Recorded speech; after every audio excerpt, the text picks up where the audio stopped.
بالله من شرور أنفسنا ومن سيئات أعمالنا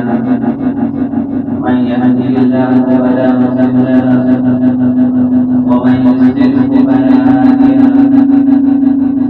ونشهد أن سيدنا وسندنا ومولانا محمدا عبده ورسوله أما بعد فأعوذ بالله من الشيطان الرجيم بسم الله الرحمن الرحيم وأقيموا الصلاة وآتوا الزكاة وقال الله تعالى وأقم الصلاة للذكر صدق الله العظيم معزز سامعین کرام اور حاضرین جمعہ اللہ رب العزت نے ہم سبوں کو جمعے کی نماز میں حاضر فرمایا اور اللہ تعالی کا شکر اور سجدہ احسان ہے کہ اللہ رب العزت نے ہم سبوں کو ایمان کی دولت سے سرفراز فرمایا. عزیزان گرامی گزشتہ ہفتہ ہمیں گزشتہ جمعے کے اندر والدین کے حقوق کے سلسلے میں کچھ باتیں حاصل کی تھیں، لیکن آج چونکہ حالات کے پیش نظر اور حالات کے تناظر میں ایک مسئلہ بہت بڑا مسئلہ یہ ہے تو وہ مسئلہ نماز کے سلسلے میں اسلام کے 5 ارکان میں سے دوسرے نمبر پر اللہ کے نبی صلی اللہ علیہ وسلم نے فرمایا وہ نماز کا سب سے پہلے ایمان ہے اس کے بعد نماز. اس لیے میں نے سوچا کہ نماز کے تعلق سے کچھ باتیں آپ سے رکھوں تاکہ ہم اپنے نظر سبوں کو بے نمازی نہ بنا کر بد نمازی بنائیں. محترم سامعین کرام، اللہ رب العزت نے نماز کے حکم کے سلسلے میں اپنے کلام مجید قرآن شریف میں کلموں کے 700 مقامات پر نماز کا حکم ذکر فرمایا، لیکن صریح لفظوں میں اور پورے شرطوں میں اللہ رب العزت نے 92 مقامات پر نماز کا حکم ذکر فرمایا. کہیں فرمایا وَأَقِیمُوا الصَّلَاةَ وَآتُوا الزَّکَاةَ اور نماز کو قائم کرو اور زکات دو، اور کہیں ارشاد فرمایا وَأَقِیمُوا الصَّلَاةَ لِذِکْرِی اور میری یاد کے نماز کو قائم کرو، اور کہیں ارشاد فرمایا إِنَّ الصَّلَاةَ تَنْہَىٰ عَنِ الْفَحْشَاءِ وَالْمُنکَرِ وَلَذِکْرُ اللہِ أَکبر. یقیناً نماز بے حیائی اور بری باتوں سے روکتی ہے. میرے دوستو، آج معاشرے کے اندر نماز ہی ایک ایسی چیز ہے اس کو چھوڑ دی جا رہی ہے. آج معاشرے کے اندر نہ جانے بہت ساری برائیاں ہو رہی ہیں، لیکن نماز ایک ایسی عبادت ہے جو کبھی بھی معاف نہیں ہو سکتی. میرا دوستو، نماز کے تعلق سے اللہ کے نبی صلی اللہ علیہ وسلم نے فرمایا مفتاح الجنت الصلاۃ، نماز جنت کی کنجی چابی ہے. اللہ کے نبی صلی اللہ علیہ وسلم نے فرمایا کہ نماز جنت کی کنجی یعنی چابی ہے. میرا عزیزان گرامی، جب آپ کے گھر ہوں اور گھر کے دروازے ہوں اور اس دروازے کے اندر اگر تالے لگے ہوئے ہیں تو وہ دروازہ اور وہ گھر اس وقت تک کام نہیں آ سکتا جب تک کہ آپ کے ہاتھ میں چابی نہ ہو. جب تک کہ آپ کے ہاتھ میں چابی نہ ہو، اگر چابی ہے تو آپ کو گھر کام آئے گا،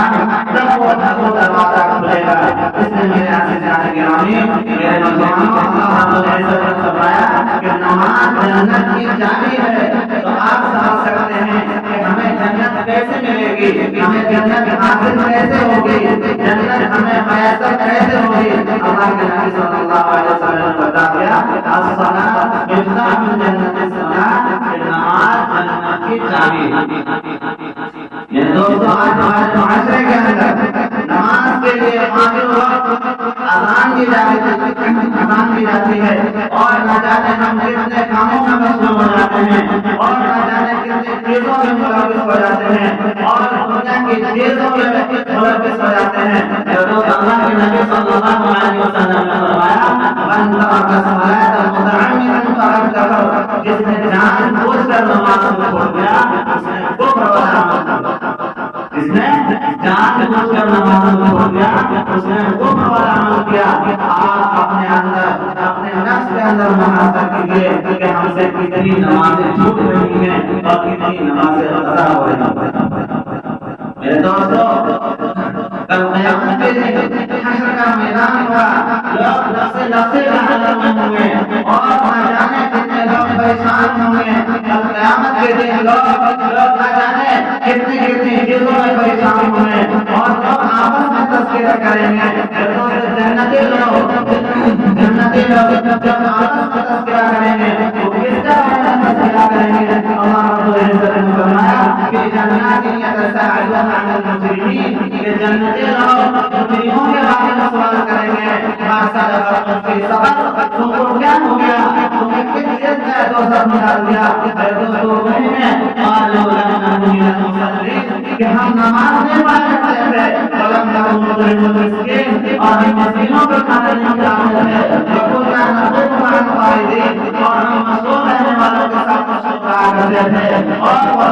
آگے ارشاد فرمایا وَكُنَّا نُكَذِّبُ بِيَوْمِ الدِّينِ، اور آخرت کے دن کو جھٹلا دیا کرتے تھے۔ کل قیامت کے دن حشر کا میدان ہوگا، مجرمین پھنسے ہوئے ہوں گے اور اپنے اپنے اعمال میں پھنسے ہوئے ہوں گے۔ اللہ کے نبی صلی اللہ علیہ وسلم نے فرمایا کہ قیامت کے دن سب سے پہلے جو حساب ہوگا وہ نماز کا ہوگا۔ اللہ کے نبی صلی اللہ علیہ وسلم نے فرمایا ان اول ما يحاسب به العبد بصلاته، کہ یقیناً بندے سے جو سب سے پہلے جو سوال کیا جائے گا وہ نماز کے بارے میں ہوگا۔ سب سے پہلے نماز کے بارے میں سوال کیا جائے گا۔ میرے عزیزان گرامی، میرے نوجوانوں، نماز کو اپنے اوپر لازم پکڑیے اور نماز کو کسی بھی صورت میں آپ نماز کو نہ چھوڑیے۔ اسی لیے اللہ کے نبی صلی اللہ علیہ وسلم نے فرمایا الصلاۃ عماد الدین، نماز دین کا ستون ہے۔ فمن اقام الدین، جس نے نماز کو قائم کیا اس نے دین کو قائم کیا۔ ومن هدم الدین، اور جس نے دین کو اور جس نے نماز کو منہدم کیا اس نے دین کو منہدم کر دیا۔ اس حدیث کے اندر آپ دیکھیں کہ اللہ کے نبی صلی اللہ علیہ وسلم نے فرمایا کہ نماز دین کا ستون ہے۔ آپ اس کو سمجھ سکتے ہیں کہ جس طریقے سے آپ کچھ لوگ باہر ہیں اور کچھ لوگ اندر ہیں، تھوڑے دیر کے لیے آپ سمجھ لیجیے کہ باہر کے لوگ کافر ہیں اور اندر کے لوگ مسلمان ہیں، اور یہ بیچ میں دیوار کیا بیچ میں یہ ستون جو ہے یہ ستون ہے۔ اگر اس ستون کو ختم کر دیا جائے تو پتہ ہی نہیں چلے گا کہ کون مسلمان ہے اور کون کافر ہے، پتہ ہی نہیں چلے گا۔ اسی طریقے سے اللہ کے نبی صلی اللہ علیہ وسلم نے فرمایا کہ نماز دین کا ستون ہے، اس سے ہمیں پتہ چلے گا کہ کون کافر ہے اور کون مسلمان ہے۔ آگے کیا فرمایا؟ ومن اقام الدین، جس نے دین کو جس نے نماز کو قائم کیا اس نے دین کو قائم کیا۔ ومن هدم الدین، اور جس نے نماز کو منہدم کر دیا اس نے دین کو منہدم کر دیا، اس کو ختم کر دیا، منہدم کر دیا۔ میرے عزیزان گرامی، میرے دوستوں، میرے بزرگوں، نماز کو لازم پڑھیے۔ آپ صلی اللہ علیہ وسلم جب اس دنیا سے جا رہے تھے،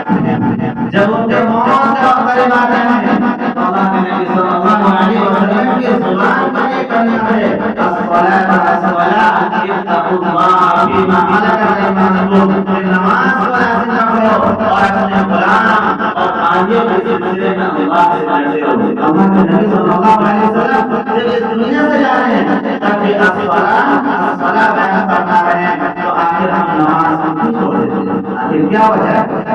آخر ہم نبی کا فالوورز ہیں، ہم نبی کو مانتے ہیں کہ ہم نبی کی امتی میں ہیں اور ہم بڑے فخر سے کہہ دیتے ہیں کہ ہم نبی کی امتی ہیں۔ تو جب نبی کی امتی ہیں اور جب نبی کے فالوورز ہیں تو پھر ہم نبی کی بات کو کیوں نہیں مانتے؟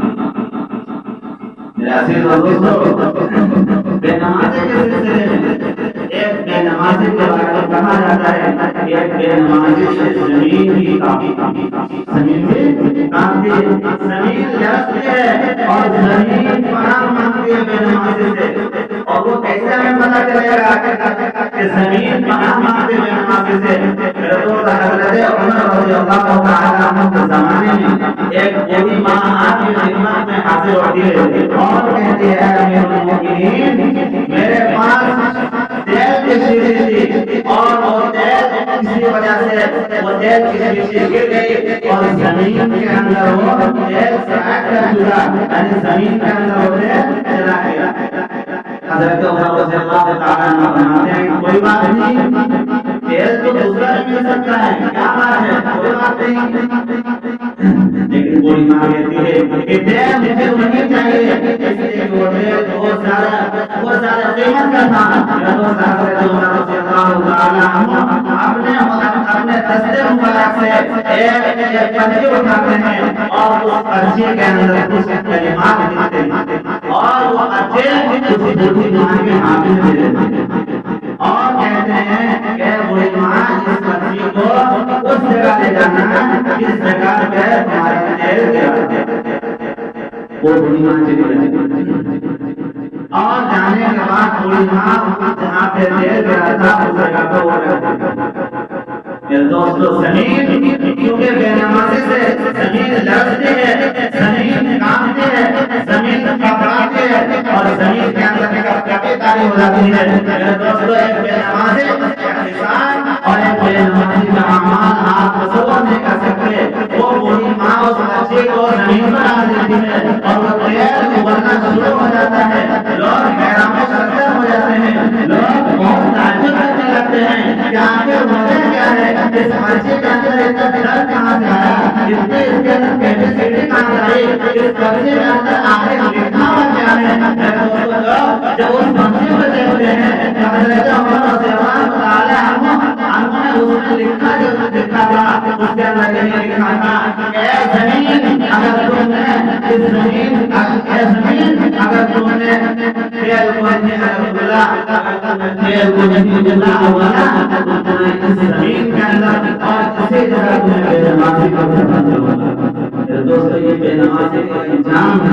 یہ بے نمازی کے بارے میں کہا گیا ہے زمین بھی کانپتی ہے زمین بھی لرز جاتی ہے تو میرے دوستو میرے بزرگوں میرے نوجوانوں آخر ہم کیوں نماز کو ترک کر رہے ہیں آخر ہم اپنے وقت کو کیوں ضائع کر رہے ہیں اگر ہم کسی ولی کے پاس جاتے ہیں اور اگر ہم بہت بڑے متقی اور پرہیزگار ہوتے اگر ہم ولی اللہ ہوتے تو ہمیں کرامت کے ذریعے سے پتہ چل جاتا کہ ایک بے نمازی کا حساب اور ایک بے نمازی کے ساتھ کیا سلوک کیا جاتا ہے لیکن میرے دوستوں ہم اتنے گنہگار ہیں اتنے خطاوار ہیں اور اتنے گناہوں میں ڈوبے ہوئے ہیں ہمیں بے نمازی کا حساب اور بے نمازی کے ساتھ کیا سلوک کیا جاتا ہے ہمیں پتہ نہیں اس لیے میرے دوستوں نماز کو لازم کرو اور نماز کا جو اہتمام جو کرنا ہے اس اہتمام کو ضرور سمجھیے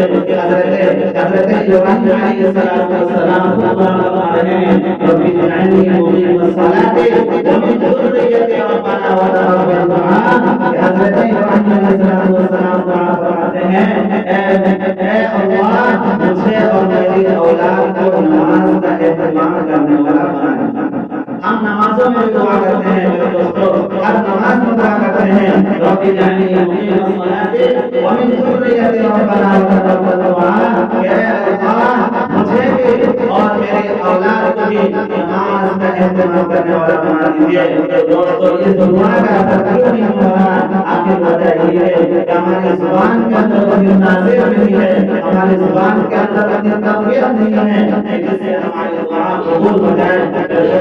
تمام لوگوں سے میری گزارش ہے اور یہ ہے کہ نماز کو لازم پڑھیے کیونکہ سب سے پہلے قیامت کے دن نماز کے بارے میں مشورہ ہوگی اس کے بعد ہی کچھ اور معاملہ آگے جائے گا اس لیے تمام مسلمانوں سے